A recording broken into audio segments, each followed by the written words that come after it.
Asian টেলিভিশনের নিয়মিত আয়োজন লোকাল পলিটিক্সে আপনাদের স্বাগত জানাচ্ছি। আমি আমিনুল ইসলাম।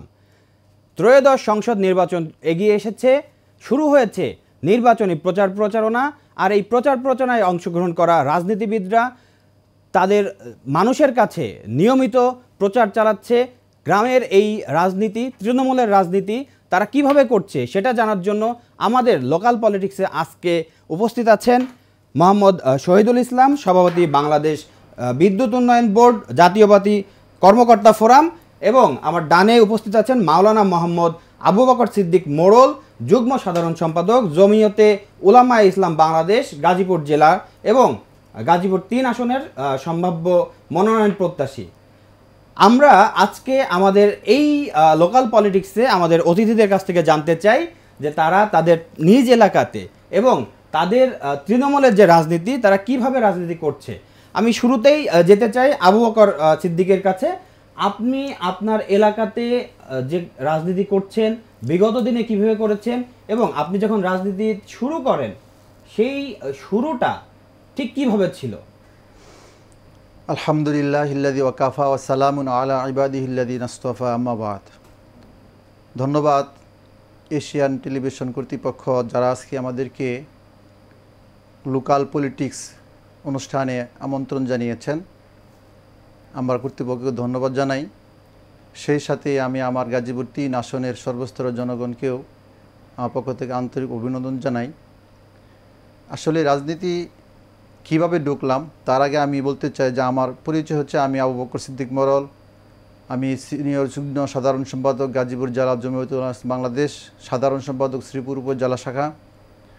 আর আমাদের দল থেকে আপনারা জেনে থাকবেন গত 31/8/2025 সালে আমাদের কেন্দ্রীয় কার্যালয়ে আমাদের সারা বাংলাদেশের ঢাকা বিভাগের প্রার্থী ঘোষণা করা হয়েছে।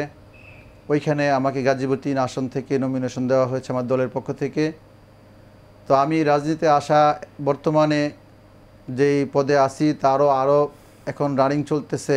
তারও আগে যে পদে ছিলাম শ্রীপুর উপজেলার সাধারণ সম্পাদক দীর্ঘ 10-15 বছর যাবৎ ছিলাম।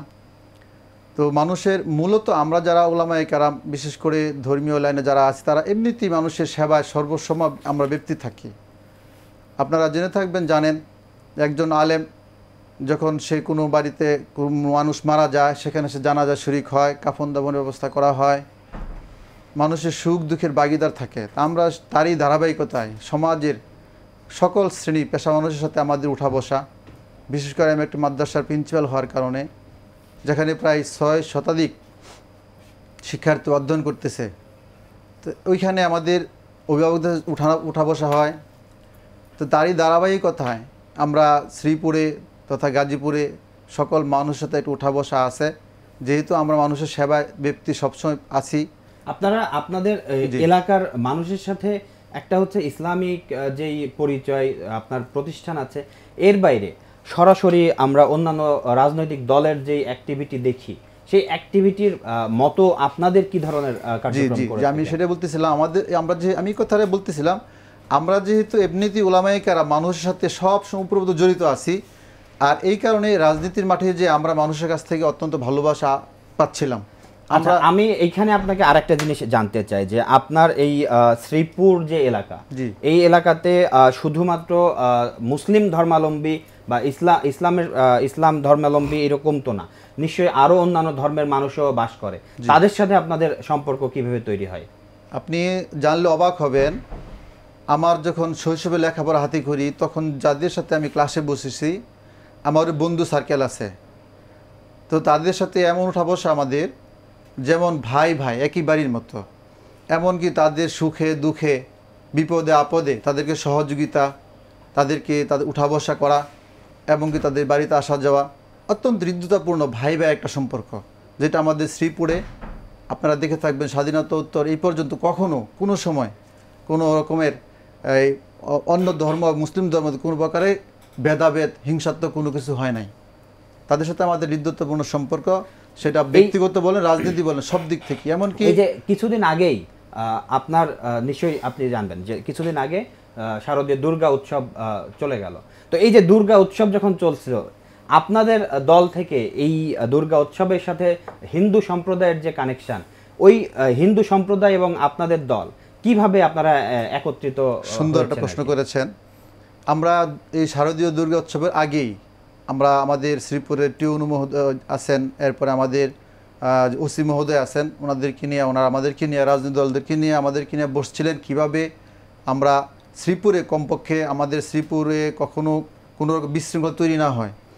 তারই ধারাবাহিকতা আমরা প্রস্তাব দিয়েছিলাম আমার দলের পক্ষ থেকে, আমি প্রয়োজনে কমিটি করেন, প্রতিটা পূজা মণ্ডপ পাহারা দেবো, এখানে এমন হতে পারে। এবং আমরা লক্ষ্য করেছি বিশেষ করে 5ই আগস্টের পরে, এটা আপনারা দেখেছেন, সাংবাদিক ভাইরা জানেন, 5ই আগস্টের পরে একটা দল, বিগত স্বৈরাচার যে দলটা, সেটা তারা বিভিন্ন স্বার্থ হাসিলের জন্য ব্যবহার করেছে এই আমাদের সংখ্যালঘুদেরকে, যাতে করে এই ব্যবহৃতরা এখন না হয়। এজন্য আমরা কি করে তাদের পূজা মণ্ডপ, তাদের ধর্মীয় আচার আচরণ সুন্দরভাবে করতে পারে, তারই ধারাবাহিকতা আমরা বলছি কমিটি করেন, কমিটি করে সেখানে সমস্ত দলের সব দলের লোকজন থেকে আমরা মানে কমিটি করে আপনারা পূজা যেন সুন্দরভাবে উদযাপন করতে পারে সেটার ব্যবস্থা হয়েছে।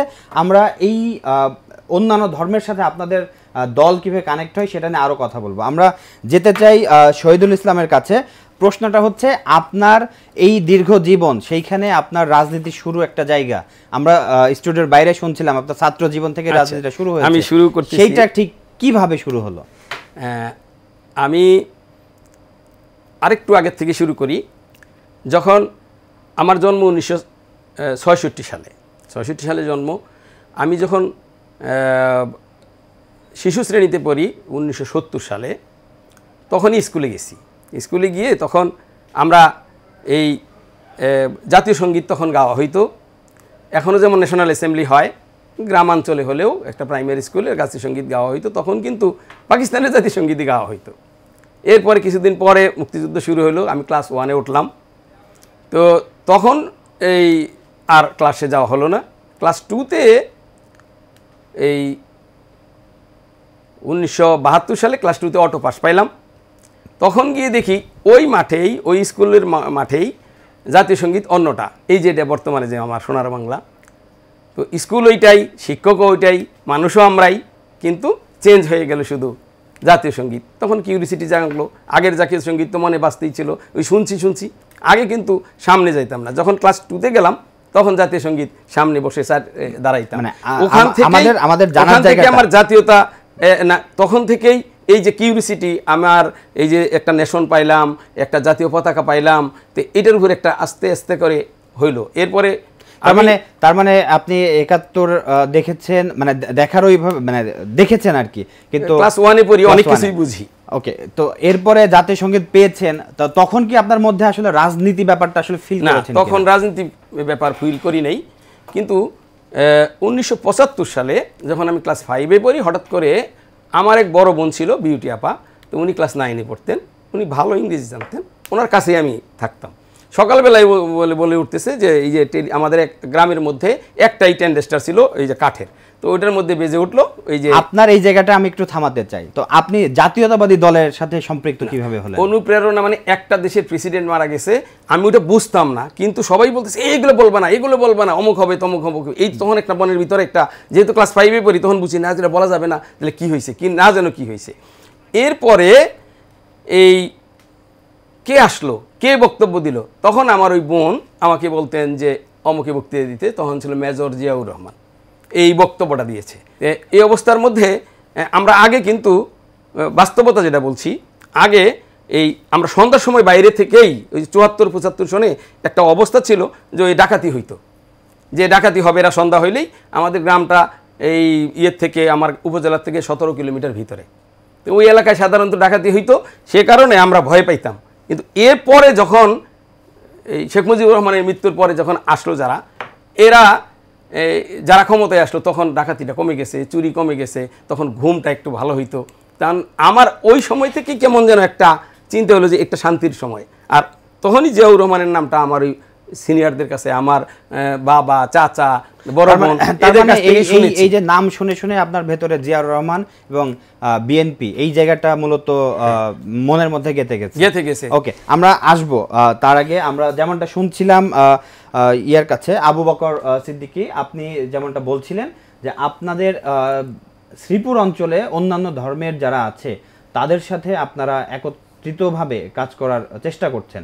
তো কি কি ধরনের কাজ আপনারা অ্যাকচুয়ালি শ্রীপুরে করছেন? অন্যান্য দলের সাথে আপনাদের সম্পৃক্ততা কেমন? যেমনটি বলছিলেন যে আপনারা ইওনোর মাধ্যমে পূজা উদযাপন কমিটি যেমন তৈরি হয়েছিল, এর বাইরে একটা তো প্রশাসনিক হস্তক্ষেপ, এর বাইরে রাজনৈতিক দল হিসাবে আপনারা নিজে থেকে কি ধরনের কার্যক্রম করছেন? আমরা নিজে থেকে তাদের সাথে যোগাযোগ রাখছি, কোনো সমস্যা হলে বলছি, নাম্বার দিয়ে রাখছি। যদি কোনো প্রকারের সমস্যা ফিল তারা করে, কোনো আক্রমণ হয়, কিছু হয়, আমাদের জানায়। যেহেতু এমনি তো হওয়ার পরিবেশ ছিল না, আগে থেকে সরকারের প্রোটোকল ছিল, কমিটি ছিল, আনসার ছিল, পুলিশ ছিল, ব্যবস্থা ছিল না, তারপরও সমস্যা হলে আমাদেরকে জানানোর জন্য আমরা বলছি। আর যে কথাটা বলছেন কাজের ক্ষেত্রে, আমরা শুধু তো ওই ভোটের জন্য না, আমরা আগে আপনাকে শুরুতে বলছি যে আমরা বিশেষ করে উলামায়ে কেরাম যেই কাজগুলি করি মানুষের কল্যাণে, সেখানে আমাদের দেশের নাগরিক একজন অমুসলিম, সে যেই ধর্মের হোক, সেও এই দেশের নাগরিক, সে যেরকম সুযোগ সুবিধা ভোগ করবে, আমি একজন মুসলিম, যদিও এটা মুসলিম অধ্যুষিত দেশ, সে একই সুযোগ সুবিধা সে ভোগ করবে, যার যার ধর্মীয় আচার আচরণ পালন করবে। এখানে সবার সাথে আমাদের সেইভাবেই কানেক্টিভ আমাদের আছে। না, ঠিক সেই জায়গা থেকে যদি আমি আপনাদেরকে বলি যে একটা হচ্ছে আপনি যেমনটা বলছিলেন যে এটা শুধু ভোটের জন্য না, কিন্তু দিন শেষে নির্বাচন এগিয়ে আসছে, আপনারা সকলেই এখন নির্বাচনের প্রচারণায় ব্যস্ত।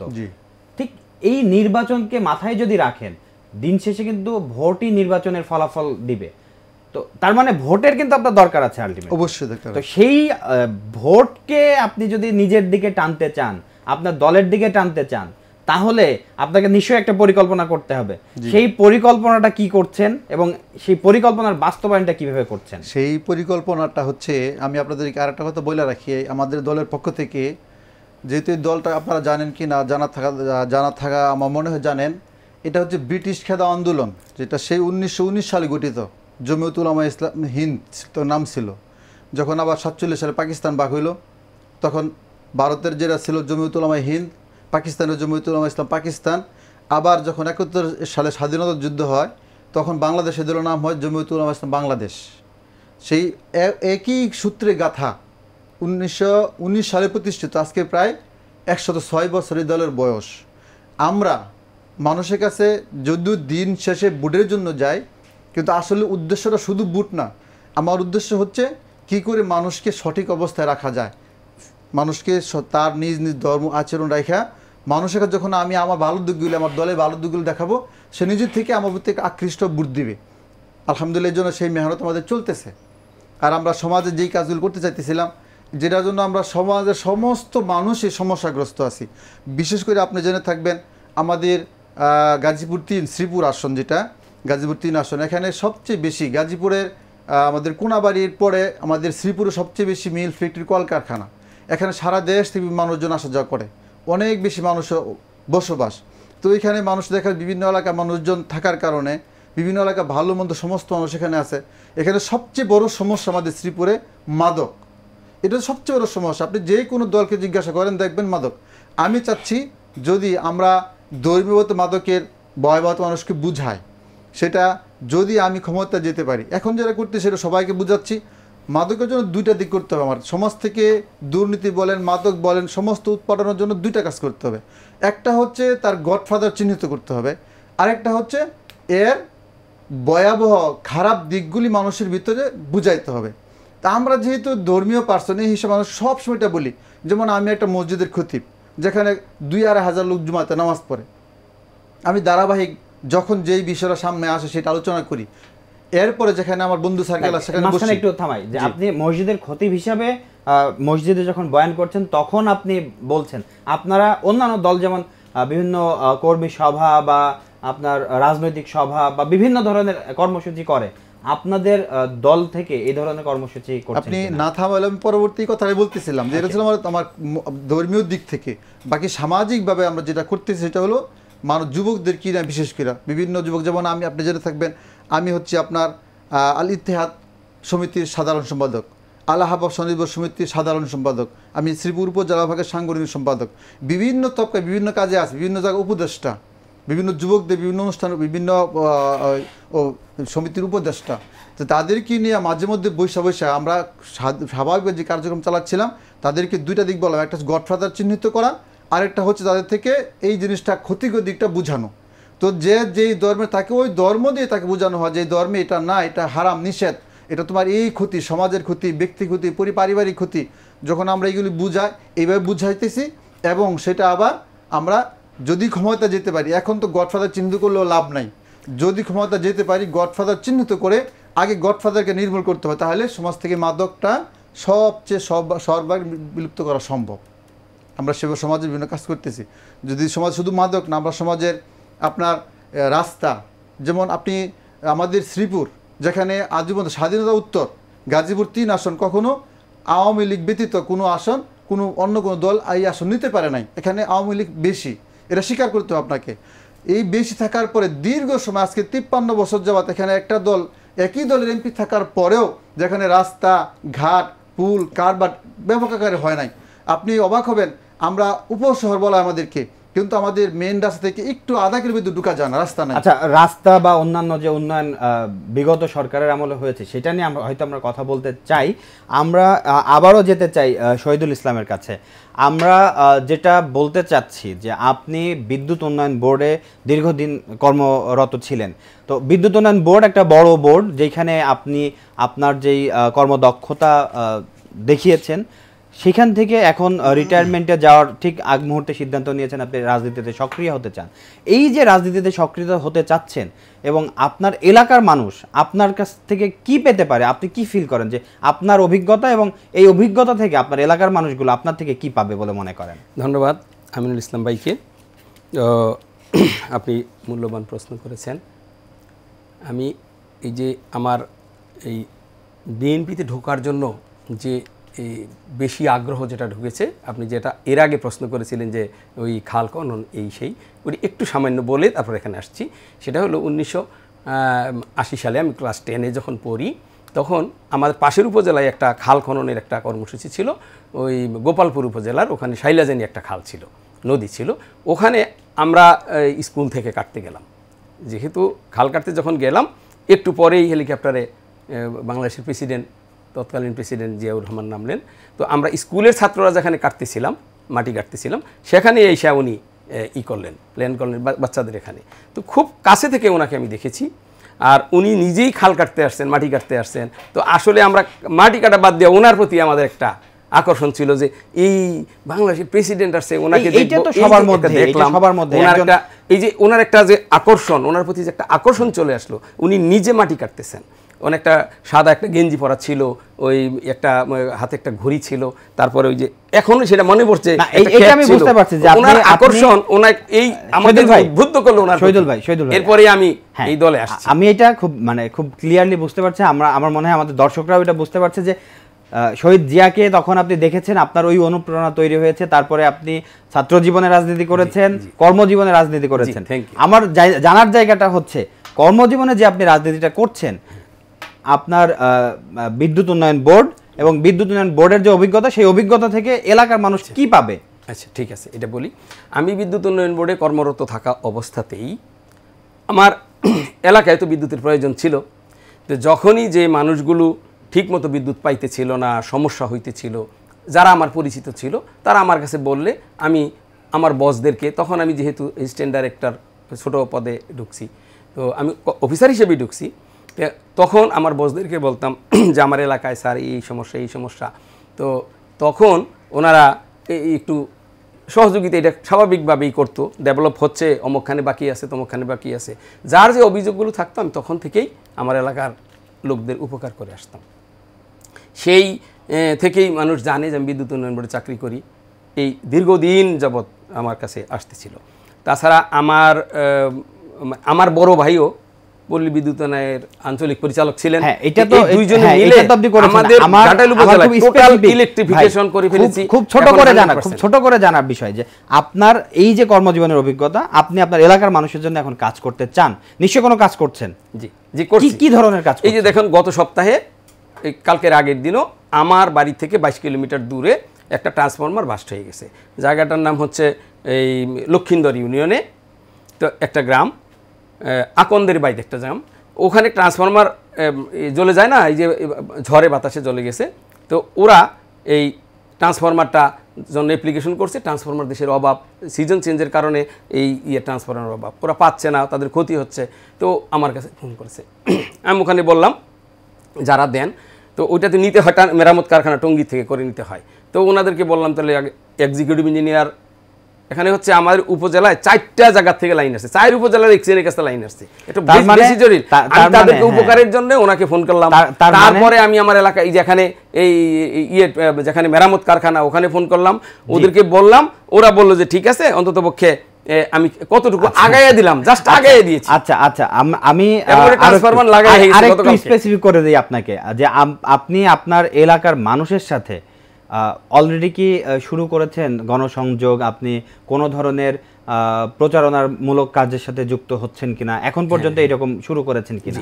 আমি এই যে আমার এলাকার উন্নয়ন কাজের সাথে, যেহেতু আমি এইভাবে আমার বিদ্যুতের কাজও করতাম, যেহেতু গভর্নমেন্টের একটা সরকারি কর্মকর্তা ছিলাম, বিভিন্ন জায়গায় ফোন দিলে পরে অন্যান্য মন্ত্রণালয়ের যে কাজগুলোও থাকতো তাদের কাছে বললে পরে ওনার একটু গুরুত্ব দিত। ঠিক আছে, উনি যখন জিজ্ঞেস করছেন বলছেন যে তাহলে আমরা একটু দেখি। আমি আমার এই কাজের সাথে আগে থেকেই সম্পৃক্ত। আমার বাড়ির কাছে একটা স্কুল আছে, হাই স্কুল, ওই হাই স্কুলের 2 উপজেলা মিলে 2 ইউনিয়নের মিলেয়া ওখানে আমরা একটা উন্নয়ন কমিটি করছি, যে 71 সদস্য বিশিষ্ট, যে আমরা এলাকার কীভাবে ডেভেলপ করা যায়, আরও কেমনি ডেভেলপ করা যায়।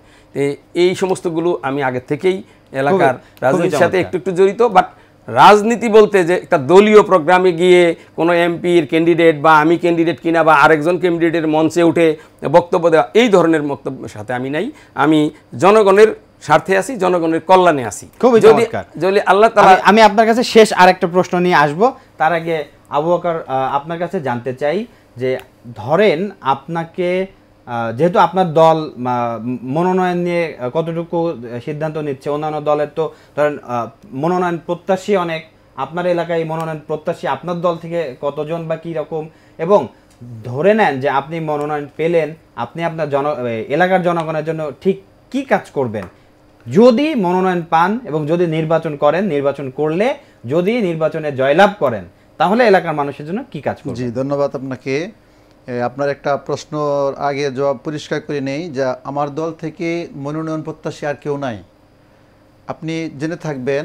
এবং বাংলাদেশ সবাইকে জানাতে চাই, ধর্মীয় রাজনীতি যারা করেন তাদের ভিতরে আল্লাহ রাসূল সাল্লাল্লাহু আলাইহি ওয়াসাল্লাম বলছেন, যে পথ চায় তাকে না দেওয়া। আমরা সেই রাসূলের সুন্নাহর উপর আছি, আমরা কেউ পথ চায় নাই, বরং আমাদেরকে কেন্দ্র থেকে নির্ধারিত করে দেওয়া হয়েছে। আমাকে শ্রীপুরে আমার দল থেকে আর কেউ নাই, আমি। এখন আমি দলের যদি এমপি হতে পারি, যে কাজগুলি করব, যেটা আমি মনে মনে সাজিয়েছি, আমার শ্রীপুর উপজেলা তথা গাজীপুর 3 আসনকে বাংলাদেশের একটা মডেল সংসদীয় আসন হিসাবে তৈরি করব ইনশাআল্লাহ। কিভাবে করব?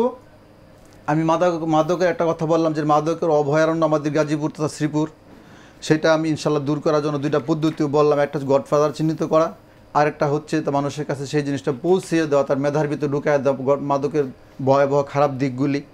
সেই সাথে শিক্ষা, এটা মানুষের কাছে এখনও আমাদের বিশেষ করে গাজীপুর জেলা, আপনি জেনে থাকবেন বাংলাদেশের ভিতরে এখনও শিক্ষার দিকটা সবচেয়ে নিচের দিকে। এখনও সে শিক্ষা, মানসম্মত শিক্ষা তৈরি করার কল্পে আমাদের শ্রীপুরে কিন্তু পূর্ণাঙ্গ বিশ্ববিদ্যালয় নাই। আমি একটা পূর্ণাঙ্গ বিশ্ববিদ্যালয় করব ইনশাআল্লাহ। আর কওমি মাদ্রাসা, আলিয়া মাদ্রাসা, জেনারেল শিক্ষা, 3টার একটা সমন্বয় করার চেষ্টা করব। সেই সাথে আমার এলাকার যে বিধবা আছে, বয়স্করা আছেন, তাদেরকে যে আগে নগদের মাধ্যমে, আপনারা হয়তো দেখেছেন কয়েকদিন আগেও আপনার টিভিতে আসছে, যে নগদের মাধ্যমে বয়স্ক বিধবা তাদেরকে বাতা দিতে যায় বিশাল একটা হেরফের হয়েছে, গ্রাহক পায় নাই। এমনকি একই নাম্বার অনেক ব্যক্তির জন্য 1 নাম্বার, তো তার টাকা উঠায় নিছে। আমি যেটা বিধবা বয়স্ক তারা সরাসরি হাতে পায় সেই ব্যবস্থা করব। আর আমাদের শ্রীপুরে আরও কয়েকটা বড় সমস্যা আছে গাজীপুর 3-এ, সেটার মধ্যে হচ্ছে মাওনা চৌরাস্তা, একটা ফ্লাইওভার আছে, আপনারা জানেন। ফ্লাইওভার নিচে ময়লার ভাগার, যেটা আমি বিগত যখন এটা তার মানে আপনার এলাকার সাধারণ যে উন্নয়নমূলক কর্মকাণ্ড সেগুলো করবেন। একদম এক কথায় আমরা শেষ করব, এক কথায় আপনি আপনার এলাকার যে সকল, এই মুহূর্তে যদি বলি যে ভোটার আছে, তাদের জন্য ঠিক কি বলতে চাই? তাদের জন্য একটা কথা না বললে হবে না ভাই, 31 দ্রুত শেষ করতে হবে। হ্যাঁ, আমরা শেষ করব। আমি যে কাজটা করব, আমি আমার গাজীপুর 3 আসনের জনগণের উদ্দেশ্যে বলতে চাই, জানাতে চাই যে আমি মাওনা চৌরাস্তা ফ্লাইওভারকে, এটা নিচে আমি পরিকল্পনা করি যদি আমি এমপি হতে পারি, আর নিচে আমি আপনাদের জন্য এখানে গাড়ি পার্কিং ব্যবস্থা করব, এবং শ্রীপুর চৌরাস্তা প্রতিদিন যে জ্যামটা হয়, এই জ্যামটা যদি না হয়, এই জন্য শ্রীপুর চৌরাস্তা থেকে একেবারে রেলগেট পার হয়ে কলেজ পর্যন্ত লম্বা একটা ওভারব্রিজ করবো ইনশাল্লাহ, যেটা শ্রীপুরের সবচেয়ে গুরুত্বপূর্ণ পয়েন্ট, যেখানে আমাদের টিউন অফিস, থানা অফিস সমস্ত কিছু এখানে জ্যাম লেগে থাকে, যে না থাকে। এই হচ্ছে আরও অনেক কথা ছিল, কী কী কাজ, সেগুলো সময় যেহেতু সংক্ষিপ্ত। আমি আমার গাজীপুর 3 আসনের জনগণের উদ্দেশ্যে বলতে চাই, আপনারা দেখেছেন স্বাধীনতা উত্তরে দেশে অনেক দল ক্ষমতায় আসছে, কিন্তু আসলে কেউ দেশকে স্বাবলম্বী করতে পারে নাই, বরং তারা দেশের অর্থ বিভিন্ন দেশ পাচার করেছে। বাংলাদেশের দুর্নীতির শ্রেষ্ঠ একাধিকবার হয়েছে। আপনারা এবার আমাদেরকে, বিশেষ করে জমিয়তুল উলামায়ে ইসলাম বাংলাদেশ, যেই দলের বয়স 106 বছর, এই দলে আপনারা আমাদের প্রতি খেজুর গাছ, আমাদের এই খেজুর গাছ প্রতীকে ভোট দিয়ে আমাদেরকে জয়যুক্ত করলে আমরা ইনশাআল্লাহ দুর্নীতি একেবারে জিরো টলারেন্স নিয়ে আসব। এদেশকে আমরা স্বর্ণের মতো একেবারে সোনায় সোহাগ করে দেব ইনশাআল্লাহ। আমরা আশা রাখছি যে আপনারা আপনাদের যেই প্রত্যাশা, প্রতিশ্রুতি মানুষের জন্য তৈরি করছেন, সেটা হয়তো পূরণ করবেন ইনশাআল্লাহ। আর সবশেষে শহীদুল ইসলাম, আপনাকে যেটা জানতে চাই আপনার কাছে, আপনি আপনার এলাকায় আগামী দিনের রাজনীতিতে, খুব সংক্ষিপ্ত করে বলবেন, আগামী দিনের রাজনীতিতে কি ধরনের ভূমিকা রাখতে চান এবং এলাকার মানুষের জন্য কিছু বলতে চান কিনা? ধন্যবাদ আমিনুল ইসলাম ভাই। তো আমার সময় যেহেতু সংকীর্ণ, তবু আমার এলাকার জন্য, এলাকার উন্নয়নের জন্য আমার একটা দায়িত্ব আছে। আমি একজন মানুষ হিসাবে মানুষের উপকার করব, এটাই স্বাভাবিক। মানুষকে আল্লাহ তাআলা সৃষ্টি করেছেন মানুষের উপকারের জন্য। তো আমার টাঙ্গাইল জেলায় 12টা উপজেলা আছে। উত্তর দিকে একটু লম্বা বেশি, সেই মধুপুর পর্যন্ত, মধুপুর থেকে টাঙ্গাইল পর্যন্ত আসতে, এবং আমার ঘাটাইল উপজেলার এই সাগরদিঘি থেকে টাঙ্গাইল পর্যন্ত দূরত্ব দুইটারই 48 কিলোমিটার, এত দূর আসতে হয়। তো উত্তরে আমাদের 6টা উপজেলা আছে। এই 6টা উপজেলায় জনসংখ্যা হচ্ছে 17 লক্ষ, আর টোটাল টাঙ্গাইল ডিস্ট্রিক্টে জনসংখ্যা হচ্ছে 40 লক্ষ। তো এখানে এই 17 লক্ষ মানুষের জন্য যদি আলাদা একটা জেলা করা যায়, এটা দীর্ঘদিনের মানুষের দাবি। আমি প্রশাসনকে আপনার মাধ্যমে দাবি করব যে এখানে যেন একটা, আমাদের যেন এই 6টা উপজেলা নিয়ে যেন একটা এই জেলা করা হয়। সেই উপজেলাগুলো হচ্ছে ঘাটাইল, কালিহাতী, মধুপুর, ধনবাড়ি, গোপালপুর এবং ভুয়াপুর। এই আমার প্রথম দাবি থাকবে। আমি যদি কোনোদিনই আসি, ক্ষমতায় আসি, তাহলেও আমি চেষ্টা করব, এবং যদি নাও আসি, আমি আপনার মাধ্যমে তাদের কাছে জানাচ্ছি আরেকটু উন্নয়নের কথা আমার না বললেই চলে না। এর পিছনে আরেকটা যুক্তি দেই, কারণ ঝালকাঠিতে 6,61,000 মানুষ, একটা জেলা আছে। আমাকে একটু সময় কম হয়েছে মনে হয়, কারণ আমাকে আরেকটু সময় দিলে ভালো হইতো। যে যা হোক, এই মেহেরপুরে 7 লাখ মানুষ নিয়ে একটা জেলা, পরিসংখ্যান আপনি যেমন দিচ্ছেন, আমার মনে হয় প্রশাসনের জায়গা থেকেও এই পরিসংখ্যান আছে। আমরা একদমই শেষ মুহূর্তে, আমি জাস্ট আপনার কাছ থেকে এক কথাই, যে আপনার এলাকার মানুষের জন্য যদি কিছু বলতে চান, একদম এক লাইনে। তার আগে একটু বলি, আরেকটা দাবি আছে আমাদের ঘাটাইলের মানুষের জন্য, আরেকটা ঘাটাইলের মানুষের প্রাণের দাবি আছে, যে ঘাটাইল একটা ক্যান্টনমেন্ট আছে, ঘাটাইল থেকে এই এলেঙ্গা পর্যন্ত রেল লাইন গেছে, বাট এলেঙ্গা থেকে যদি মধুপুর হয়ে শুধু ময়মনসিংহের রেল লাইনের পর্যন্ত যোগাযোগ করে, এটা ঘাটাইলের মানুষের প্রাণের দাবি। আমি চমৎকার। আমি আপনাদেরকে ঘাটাইলের মানুষকে বলবো, আমরা সবাই আসুন একত্রে, আমরা দলমত নির্বিশেষে ঘাটাইলের উন্নয়নের জন্য সবাই এগিয়ে আসি। আমি এই প্রত্যাশা কামনা করি। আমার আজকের মতো আলোচনা শেষ করছি। অসংখ্য ধন্যবাদ শহীদুল ভাই, আবু বকর, আপনারা দুজন আমাদের স্টুডিওতে এসেছিলেন। দর্শক, আপনাদের জন্য বলতে চাই, লোকাল পলিটিক্স, আপনাদের এলাকার মানুষের যারা রাজনীতি করছে, এলাকার মানুষের জন্য তৃণমূলের যারা রাজনীতি করছে, তাদের কথা শুনতে এই অনুষ্ঠান। আপনাদের এলাকার যদি কেউ আপনাদের তৃণমূলের কথা শুনতে চান, কথা বলতে চান, আপনারা আমাদের সাথে যোগাযোগ করতে পারেন এশিয়ান টেলিভিশনের ডিজিটাল প্ল্যাটফর্মে। এবং দর্শকদের এই লোকাল পলিটিক্স দেখার আমন্ত্রণ জানিয়ে শেষ করছি। আসসালামু আলাইকুম।